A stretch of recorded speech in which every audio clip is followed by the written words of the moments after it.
right. Good morning. We'll go and get started. Looks like the number of attendees joining has kind of plateaued there. So we'll go and get started. I'm sure we'll get a few more as we're going. But just wanted to say good morning to everybody and welcome to the July 2023 edition of the Idaho Department of Labor's Labor Market Insight Series. My name is Craig Shaw and I'm your host for the labor market information for this episode, and I'm the labor market information research supervisor. Sorry, that's a mouthful. Today we have the department's we're going to be talking about apprenticeships today, but the department is kind of hitting apprenticeships a bit hard this month. We have two events to really kind of hammer home the importance of apprenticeships and kind of talk about their role in the labor market and their how Idaho stakeholders can take advantage of those.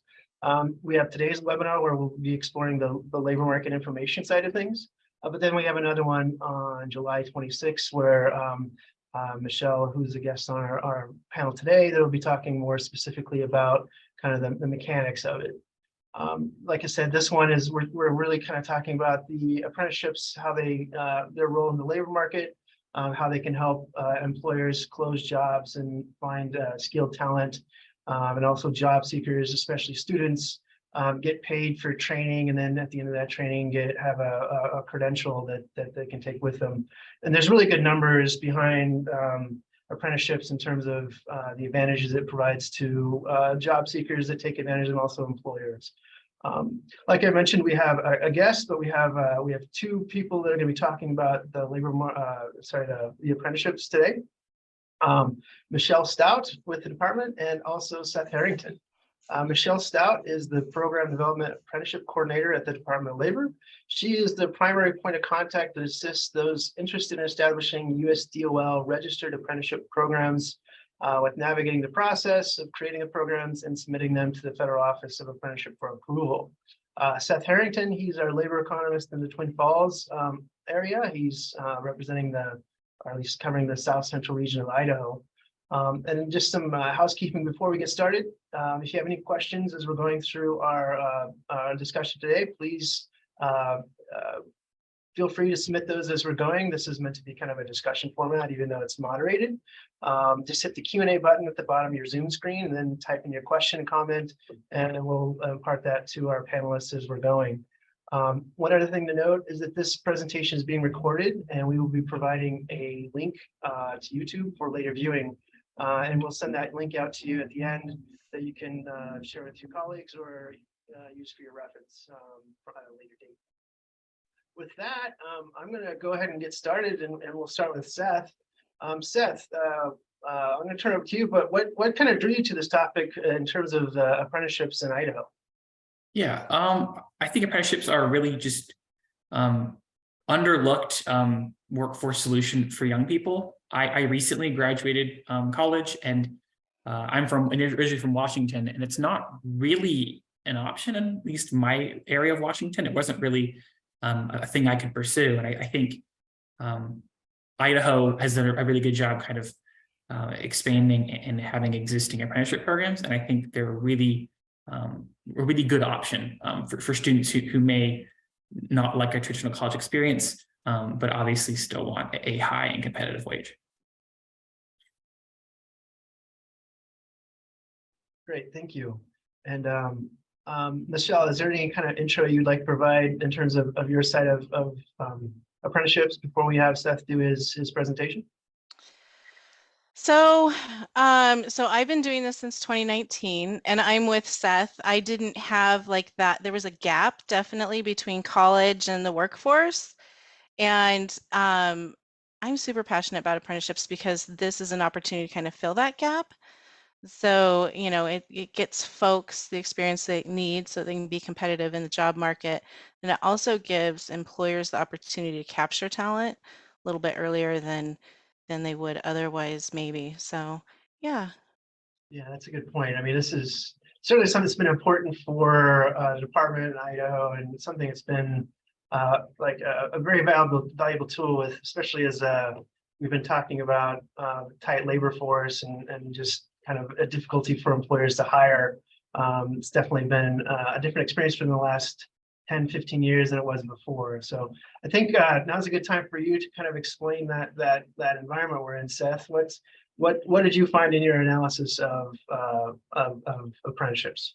Sure. So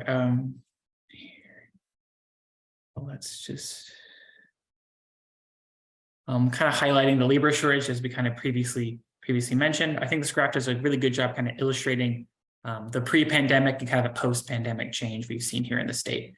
Our blue line is unemployed persons in the state, and then our orange line here is job postings. And so when we look at our 2015 to 2019 kind of pre-pandemic phase, unemployed persons is at a very stable, slightly downward trending, but very stable kind of number. And job postings follow suit. There's obviously a little more fluctuation in postings than unemployed persons, but it still follows a pretty stable trend. And then we see at the onset of the pandemic, a large spike in unemployed persons and a spike in job postings. Well, an initial decline and then a spike in job postings. But uniquely, unemployed persons has trended back down to right about where it was pre-pandemic, but the job postings haven't. The gap has shortened in recent months as the labor market has seen some slight cooling. However, we're still in quite a hot labor market. Right now, we have about 1.75 job openings per unemployed person here in the state, which is down fairly significantly from about this time last year. But as many employers, I think, obviously know, labor and talent attraction has been a challenge recently. Kind of expanding on this, narrative that labor is really kind of a crucial need right now. This data is from a survey we recently conducted. It's a business climate survey, just kind of trying to get a feel of Idaho employers and what they're experiencing kind of post-pandemic, trying to kind of give us some data to some anecdotes we've been hearing. And I just really want to highlight, I think, the two largest pieces of the pie here, which is supply or cost of workers being the largest business concern, and the second largest being high labor turnover. So really over half of the top business concerns were really deeply connected with labor. And so I think this really kind of helps us put some data to kind of the feelings and kind of what we've been hearing. Just really the largest concern that people have been experiencing since the pandemic. And then kind of wrapping up this little section, this is also a chart from that same survey. We're trying to kind of chart expected need for select skills employers for the next 5 years. Our yellow bar here, an increase, shows us kind of the most increased, the most expected to increase in demand skills. And a lot of them are these soft skills, time management, teamwork, work ethic, things like that, were the most projected demand to increase. And I think we'll get into it later, but I think apprenticeships can kind of uniquely tackle kind of integrating soft skills into a more traditional education, whereas I think a traditional college degree can sometimes lag behind in that training. And then additionally, just kind of highlighting with the pandemic and with the labor shortage, we see a pretty stark contrast between kind of pre and post pandemic average wage growth here in the state. So again, our 2015 to 2019 slight growth, but it was about $1 growth from that over that time frame, from about $22 to $23. And then as the pandemic hits, and labor gets increasingly more challenging to attract and retain, employees have kind of the power to shop around for a higher wage, and that's pretty well reflected here in the data with current average hourly wage hovering a little bit below $30 an hour. Pretty stark rapid increases during the pandemic.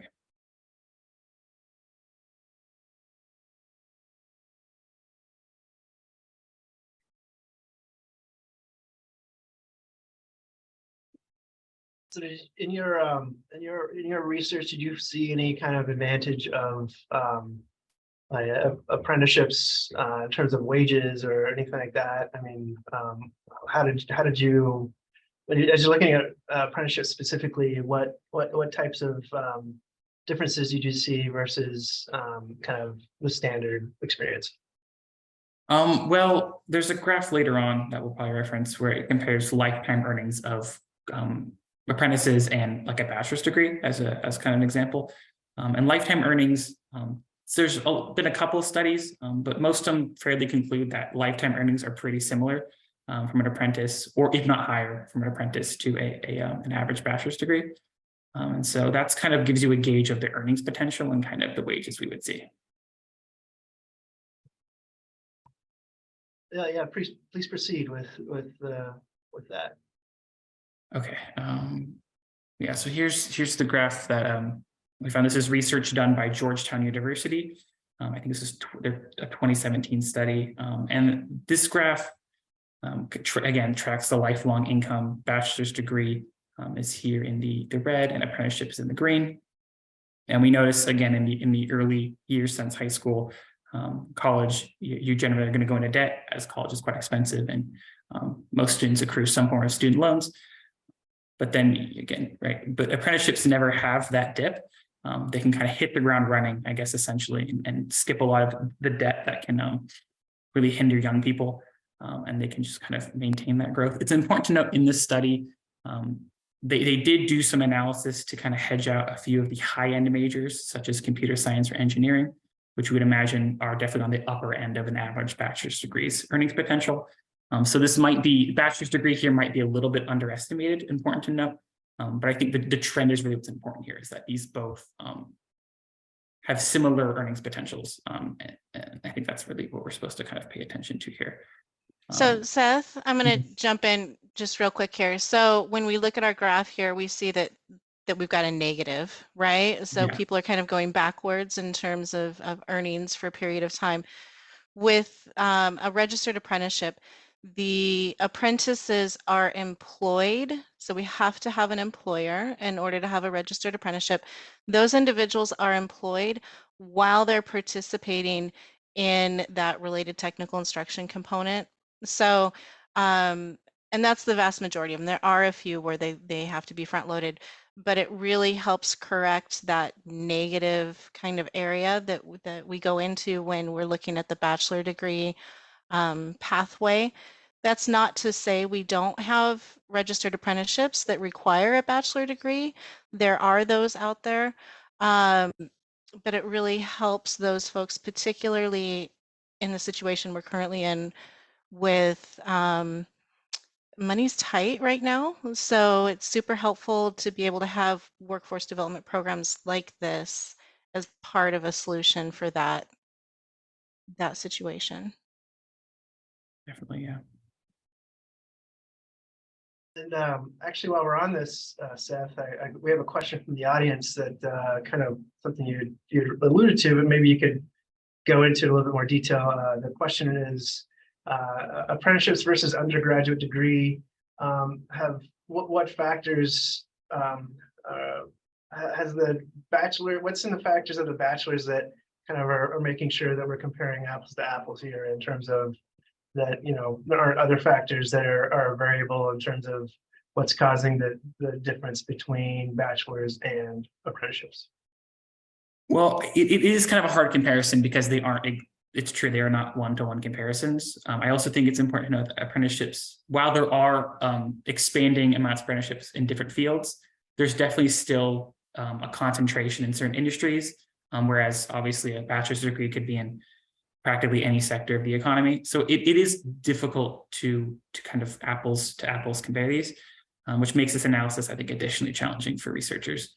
But I think really just the appeal of an apprenticeship would just be, again, that large sunk cost early is heavily mitigated, especially for young people who may not have a desired clear career path yet. You know, student loans, investing in a college degree is a really large financial, you know, undertaking, especially if you don't have a kind of a clear direction going in. And apprenticeships can offer a far lower barrier to entry. And as Michelle mentioned, you know, everything is inflation and nothing's getting cheaper. So it's just, you know, having a cost-effective solution that's fairly accessible is really critical. Thank you. And I think I kind of ran you off course there a little bit. You skipped forward to past one of your slides there. Sorry about that. What was that slide that we skipped over?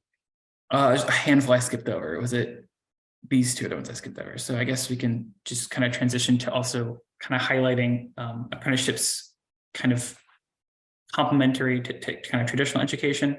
This is tracking Idaho's go-on rate which is the rate at which high school seniors go on to pursue education after a high school diploma.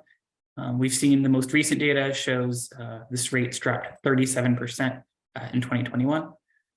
This is kind of a guess on my part, but I think a reason this could be dropping is as wages are rising, as I highlighted with kind of the rising average wages.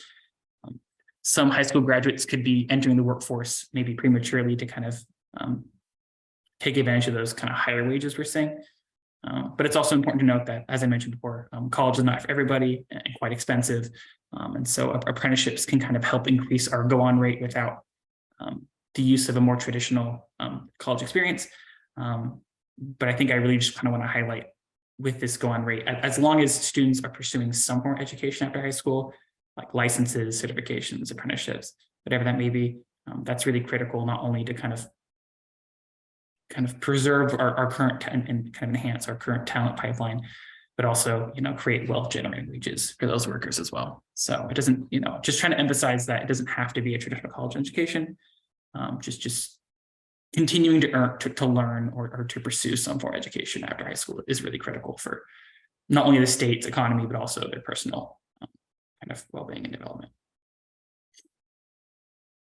And then again, we kind of already highlighted cost of college, but this is just some College Board data on college pricing trends.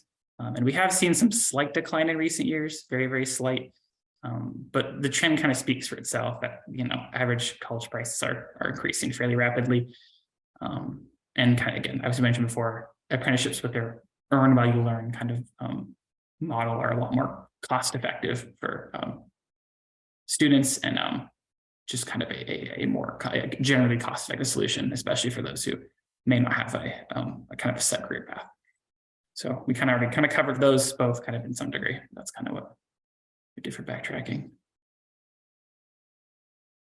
And then in your analysis of apprenticeships, did you happen to come across if apprenticeships are being more concentrated in specific industries, or is that changing? If so, it is changing. I think Michelle can probably speak to this probably better than I can, but we have seen a concentration in skilled trades, kind of stereotype construction, plumbing, electricians, things like that. And that's, I think, still the case, but we have, especially on the national scale, seen a lot of adoption in other industries, specifically tech in recent years.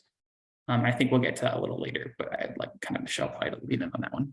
Yeah, so I can jump in. So we're seeing really great growth in advanced manufacturing occupations, and advanced manufacturing I found is kind of it's an interesting one because folks maybe have some misconceptions about that industry. A lot of these folks are really that engineering mindset that go into those occupations. And so we're seeing like huge advancements in that area with registered apprenticeship. The care sector, we're seeing that really looking for ways to develop that shortage that they're experiencing with their talent. The civic sector, we're experiencing a tremendous amount of growth in that area. And then in transportation, we're seeing a lot of expansion in that area as well. But it really, there's over 1,200 occupations that are apprenticeable.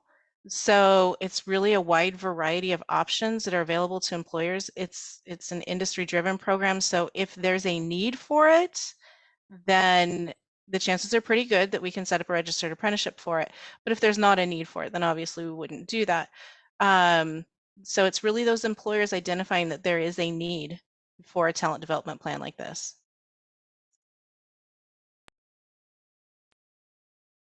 That makes sense. Hey, Seth, could you go back to the go-on rates slide real quick? Sure. I have a question maybe that obviously there's a decline that's probably fueled by the pandemic in 2020. That's probably a differential, but also the wages were going up by a considerable margin then. I'm just curious, Michelle, and from your standpoint, did you see an increase in apprenticeship interest or applications from employers or job seekers themselves during those 2 years as well? Yes, so registered apprenticeship did not slow down. If anything, it hit us a little bit hard in terms of interest. So that was super interesting. And then there are a lot of folks that are interested in participating in an apprenticeship. So there's definitely, I'm seeing a need on both sides with employers for that talent development because they're not able to find those folks with the skills that they need for these openings that they've got, right?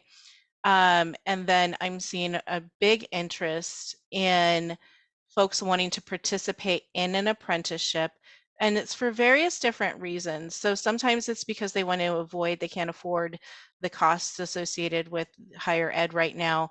Sometimes it's that they need to be able to provide right now for their families, but they want to get into a new career. So they're changing gears themselves, they're seeing an opportunity. And so, yeah, with the apprenticeship side of the house, we've a lot of expansion. Great. That's, I was curious about that. It seemed like that might be more like, I guess, an option for the job seekers, and both parties really on that one. So there's definitely a decline between those, after 2019 on that one. So I know during the pandemic, like again, going into like the kind of the traditional industries that were like usually use apprenticeships or those types of things like electricians and plumbers. I mean, there was a huge demand in construction because that did not stop. But anyway, thank you, Michelle. Seth, what other analysis points do you have for us? Yeah, so I think we've kind of spent a good amount of time highlighting the benefits and how this would appeal to employees, but this also can really help employers as well. I think we've highlighted that a little bit, but I think we can kind of expand on that. So as we mentioned before, kind of stereotype, this is just kind of construction or skilled trades is no longer the case. And that's kind of changing year by year as more these apprenticeships and programs kind of pop up. This, apprenticeships can help solve problems with employment in, as we mentioned, tech sector, healthcare, all sectors all across the economy, not just these kind of skilled trades or construction. It's also quite a cost-effective recruitment tool. So the Department of Labor here in the state calculated that employers realize an average return on investment of $1.47 per $1 invested into apprenticeship programs. I think I read a study nationally, and it was about $1.44 for $1. So kind of pretty strong return on investment there. As we mentioned before, talent recruitment and retaining employees is a very big deal right now in the current labor market. And employers are kind of doing all they can to attract and retain. Apprenticeships have lots of kind of built-in ways to reduce labor turnover. By building a program that invests in apprentices, apprentices will in turn kind of invest in your business. Those bonds and connections built through mentoring in apprenticeships are shown to reduce labor turnover. These bonds and connections also help build kind of those critical soft skills we mentioned earlier that employers are really looking for. The Urban Institute did some research to kind of highlight the indirect effects of apprenticeships and mainly found kind of the biggest pros there were largely reduced labor turnover, employee engagement and loyalty, and development for potential future managers, which is management is also a sector we've kind of seen really kind of need extra help through the pandemic, as a lot of kind of managers retired early as pandemic was raging. We kind of nationwide have kind of a hole in kind of that management sector. And so apprenticeships can kind of help Seth, yeah. You said that and it made me think back to a conversation I just recently had. So with registered apprenticeship, what I recommend to folks is that after we stand up their initial program is try to identify situations where it might be used for succession planning. So a lot of us know we're kind of in that situation where we're seeing folks exit the workforce and they've got a lot of critical knowledge and skills that we want passed down to others. So this program, it's a natural fit for that because of that mentorship component. And so rather than, losing that knowledge that we've got with our folks that have been in the workforce for a long time, it's a really great way to plan accordingly so that that knowledge can be shared amongst everybody before they leave. So definitely, yeah. And then also by creating your own apprenticeship program, you can help tailor the employees to kind of your specific needs. As Businesses become more and more specialized and use special programs or processes. By creating your own apprenticeship program, you can kind of jumpstart your apprentices kind of into your workflow. Research done again by the Urban Institute for the Department of Labor shows that the median employer experiences over $17,800 in cumulative net benefits for the full period of both the registered apprenticeship program and 5 years post program period. Much of this benefit comes from the personalized training the apprentice has learned, leading to a more productive employee coming out of the apprenticeship. And I think, as technology advances and these processes become more and more specific company to company, I think that will become more and more valuable. And as we kind of mentioned before, growing that talent pipeline. Again, according to research done by the Urban Institute, 60% of employers ranked the growing talent pipeline created by apprentices as more valuable than the productivity gain of the apprentice. Apprenticeships are a talent pipeline solution that's more affordable and generally quicker than a traditional college degree. So many employers have cited that just having that talent pool to begin with, cultivating that is even far more important than the increased productivity brought by apprentices, which I thought was a pretty interesting point.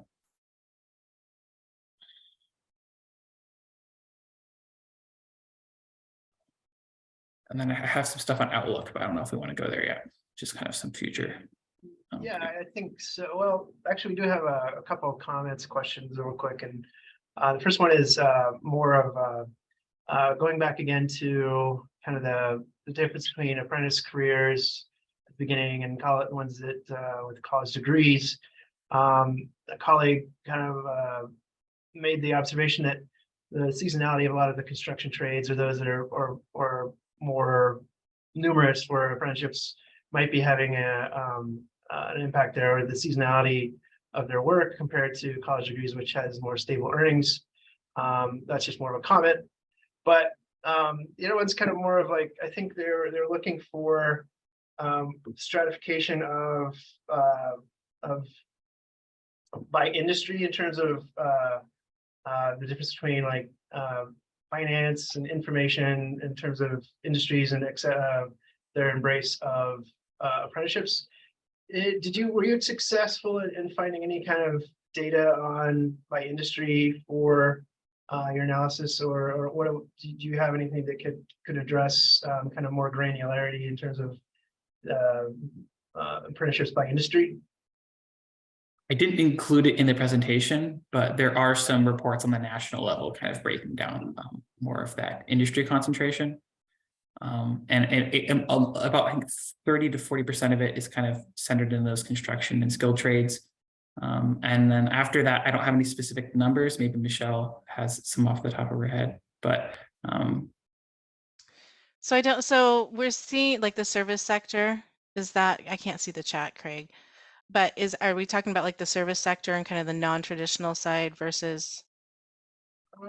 I think well, really they're kind of talking more about, I think, on a couple things. They're talking about like just the number of bachelors that end up in non-bachelor type of occupations, and then versus tech apprenticeships. I think they're saying that the differences between the two is going to skew the numbers. But I think that's to some extent, it's kind of the point why apprenticeships. I mean, it's not every occupation is getting an apprenticeship right now. So you're kind of comparing a specific few to the whole. So there might be some differences in that comparison there. But to your question, Michelle, yes, we looking at different?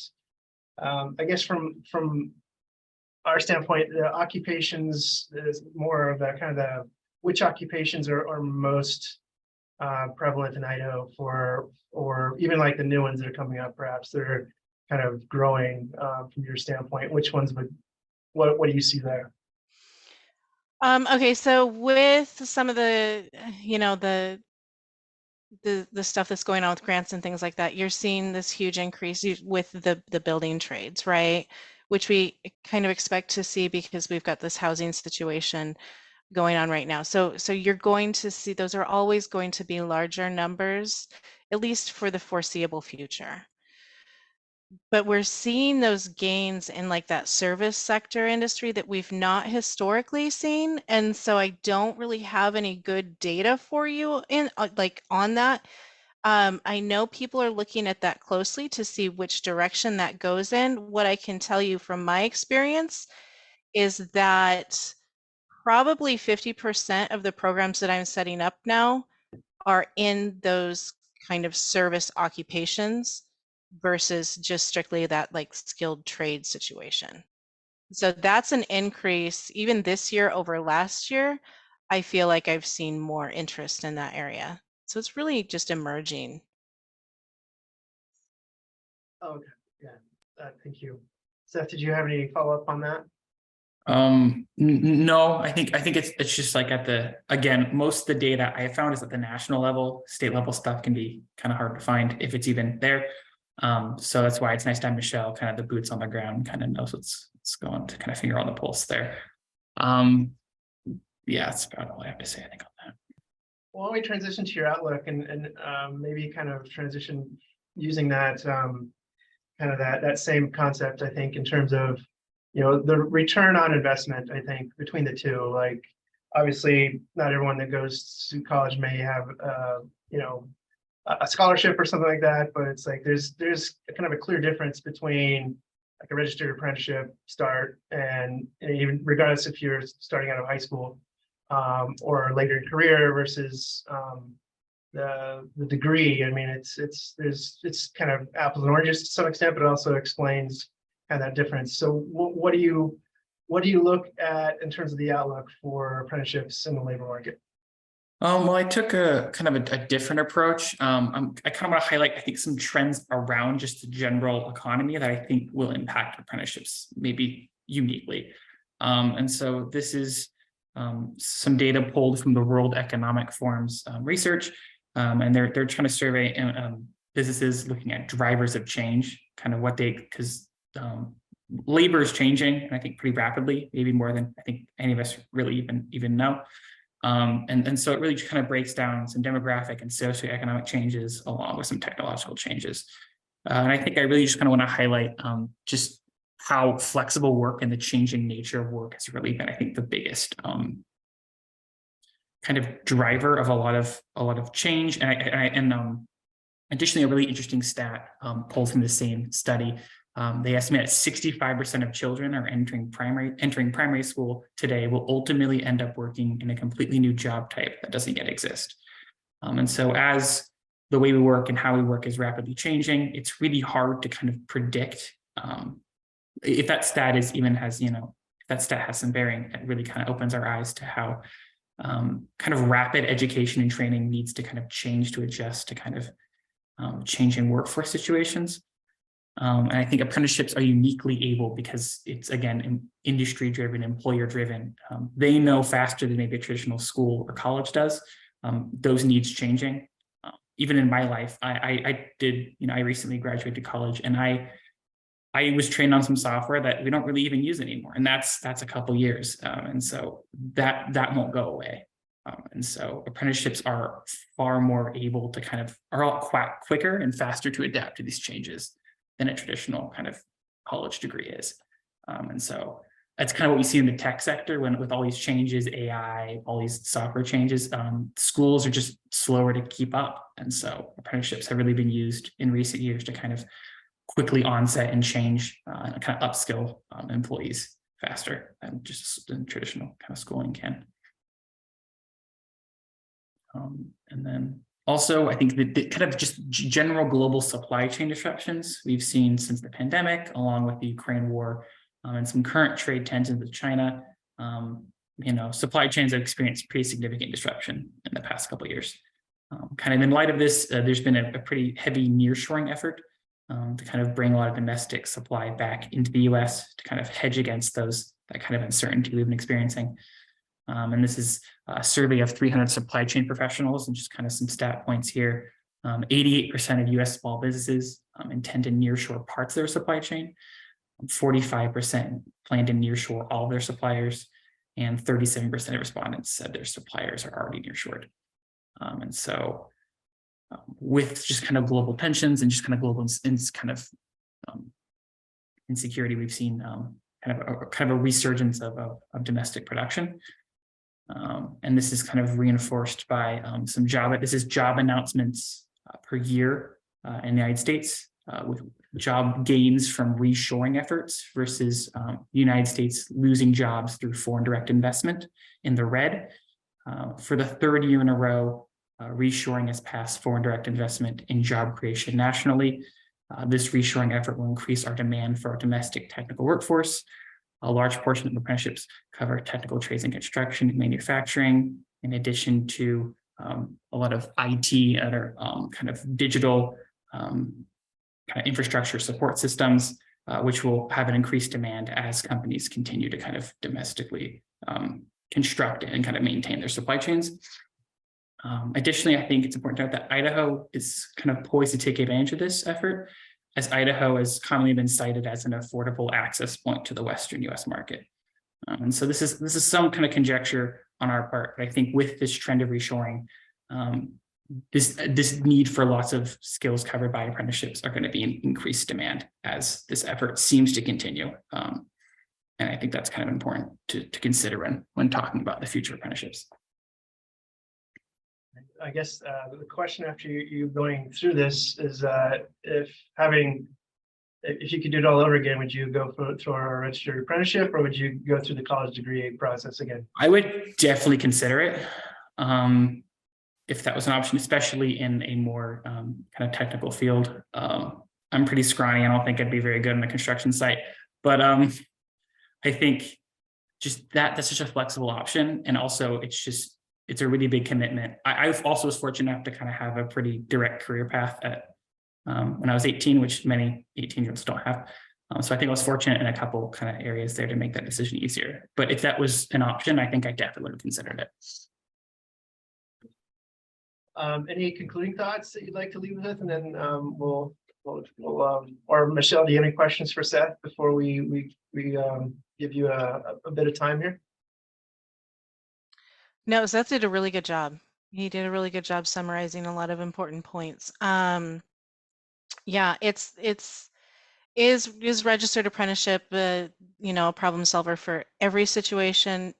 No, it's not. But is it a good option for a lot of situations? I think it is, because it's able to get folks into the workforce with employers who need them now, and get them trained up the way that the employers need them to. Seth touched on the ability to pivot with a program like this is really critical when it comes to delivery of those services or products that we need. And so we have that flexibility with a program like this that we might not have within education, but we still require an educational component when it comes to registered apprenticeships. There's a minimum of 144 hours that an apprentice has to complete per year with a registered apprenticeship program. So it's really kind of bringing all of the elements together in a way that we haven't done for a while, in a lot of respects, with the exception of the trades. And actually, there's something I think we should clarify, just to as a definitional thing.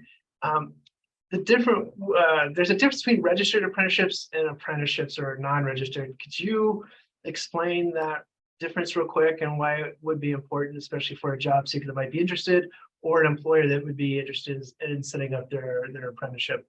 Absolutely, that's a great question. So the USDOL Registered Apprenticeship Program is, first of all, it's approved by the USDOL. It's got to go through a development process that meets their standards in order to be approved. There's three really big components with a registered apprenticeship, and that's going to be your on-the-job learning component that's done underneath a mentor, your related technical instruction component, so that's going to complement the on-the-job learning that an apprentice does, and then there's a wage scale component that's required with a registered apprenticeship program. So oftentimes those apprentices come on at a slightly lower wage to offset the costs associated with that related technical instruction and the time that a mentor takes with an individual until they reach like a mentor wage or a journey worker wage that the label is going to change when we're talking about the ending wage, according to the industry. But they're working through that and they're receiving that increase as they meet benchmarks that are identified in what are called standards. They're registered apprenticeship standards. That's your program, your package, where it's all in black and white. What's expected of the apprentice, what's expected of the employer.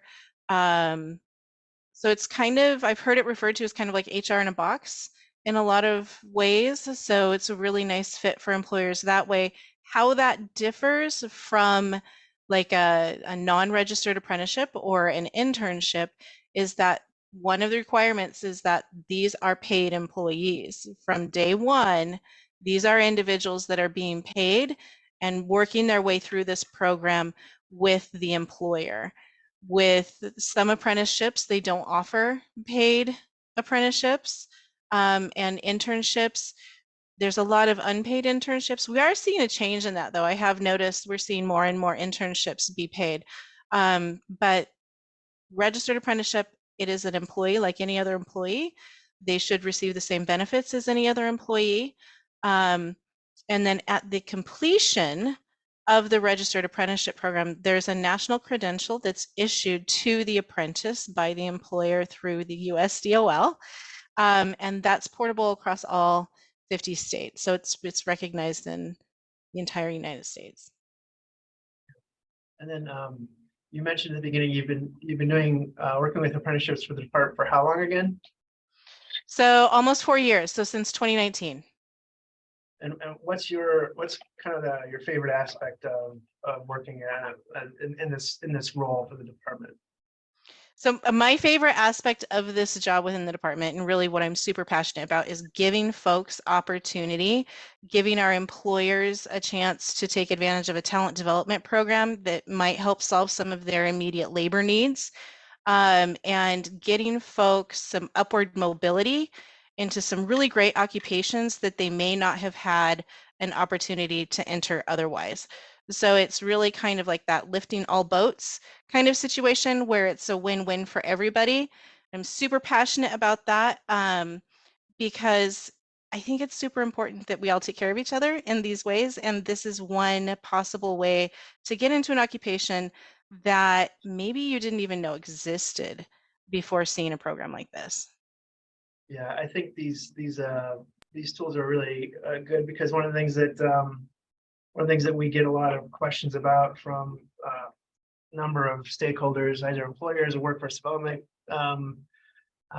leaders, its skills are kind of like I don't know if I'd call it bane, but it seems to be the hardest thing there's specific skills that employers are looking for. And trying to quantify those and get those connected to employers that are with job seekers. We get trained, those types of things. It's always one of those things that's kind of difficult. So I think apprenticeships kind of fill that role really nicely for this. One thing that Seth said at the beginning was that he's from Washington. It's not something that apprenticeships were really prevalent when he was coming up through high school, and something that was on his radar. Maybe, Michelle, you could talk about how Idaho stands out with apprenticeships in that regard, in terms of kind of its neighbors and maybe the rest of the nation. Yeah, so in 2019, we started with a tiny little staff of 3 folks, but we were really focused on registered apprenticeship. That was our only job. So we didn't have we didn't have to kind of split our time. We were really dedicated to what this program was, and we had excellent leadership. We had Gina Robeson come on, and she really is brilliant at strategy and was able to kind of see where she wanted to go with this program underneath the grant we were functioning under, and then we were able to accomplish those goals, which resulted in huge expansion in Idaho of programs and apprentices. So we're consistently beating the amount of apprentices that are enrolling in these programs. Like each quarter, my understanding is we just hit like over 1,000 apprentices since October of 2022. So which that number is unheard of in the state. So we're really seeing huge amounts of growth that way. Gina really is our like details gal when it comes to those kinds of numbers. And not to kind of jump ahead here, but we are doing the presentation at the end of the month where we're going to go into more detail about, you know, what is a registered apprenticeship, what does development look like, and then all of the sponsor supports that come with that. And those are things that we're going to cover during that meeting. Great, thank you. And then hopefully this question isn't asking you to steal too much thunder from the later one, but is there a success story that you like with registered apprenticeships in Idaho, or something that So there are a lot of success stories. I'm going to advise everybody go to our blog, the At Work Idaho blog, and check that out. There's a ton of success stories on there. But I'm seeing some really great things happen with our tribal partners in civic sector, our youth. We're seeing a huge amount of youth that are interested in this program. So getting those kids exposure, it's a huge thing, right? To all of these different kinds of occupations. But yeah, there's some phenomenal things that are being done by really great people with this program in terms of getting folks opportunity, getting employer the talent that they need with the skill set that they need, because they're developing that internally. So yeah, Idaho Division of Veteran Services, we've partnered up with them. So we have been able to help facilitate that GI Bill benefit with those partners. But really, yeah, we've got some stuff, really cool stuff that's going on in aerospace. There's a lot. cool. But yeah, great Well, program. we'll look forward to your July 26th. I would encourage anyone on this call to tune into that one for more detailed information from Michelle on that one. And again, remind you that we have a Q&A. So if you have any questions, go ahead and plug those in that you've been meaning to ask. I'll ask Seth one last question, kind of a softball here, but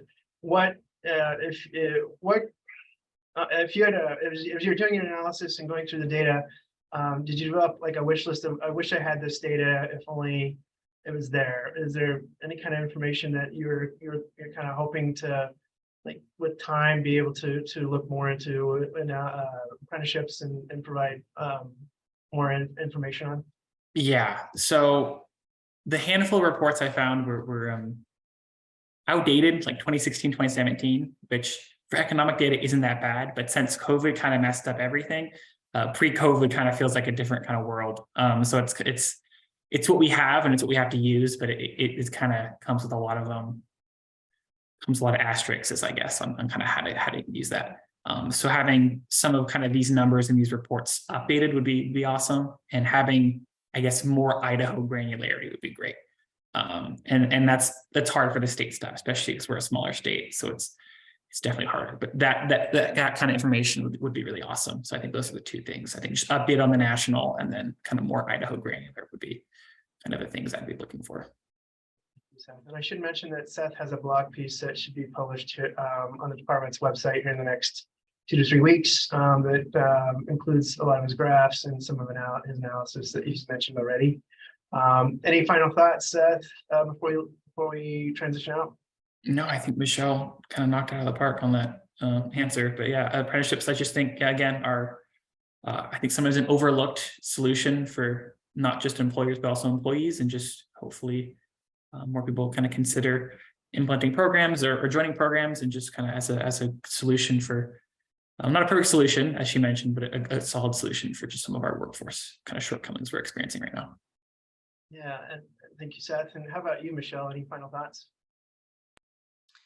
If you're interested, please attend the webinar that's going to happen at the end of the month. We're going to go into more detail, like I said before, and just, I understand how difficult it can be to develop talent. I kind of come from that world prior to coming to labor. It is expensive. It does take a lot of time, and this could be a potential solution for some of those struggles that you're experiencing as an employer, and getting your folks to where they need to be. Well, thank you, Michelle, and I really appreciate you being on the webinar with us today. I think having this, your insight and wisdom has really rounded out for us. So I really appreciate that. Nice job, both of you. So thank you.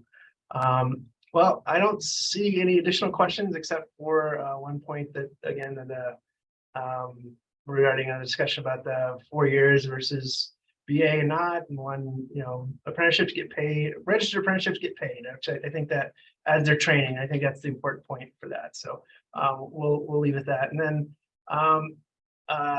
so then we have the date of the next presentation. If you're referring to Michelle, that's July 26th. We'll have a link for you to go off of from a follow-up email you'll get. In addition, we're going to have our next webinar with labor economists on August 8th. Sam Wolkenauer will be our speaker for that one, and he'll be talking about manufacturing globalization. And before we leave, I'd just like to remind you that the Idaho Department of Labor has many services geared towards job seekers and employers, but also includes free access to labor market information that you can access at lmi.idaho.gov. There you can find a variety of dashboards and information, as well as a page dedicated to the labor economists, where you can find one of the 6 that are in your area. So as always, thank you for your time today. Thank you for attending. Wish you good luck and have a good day. Thank you.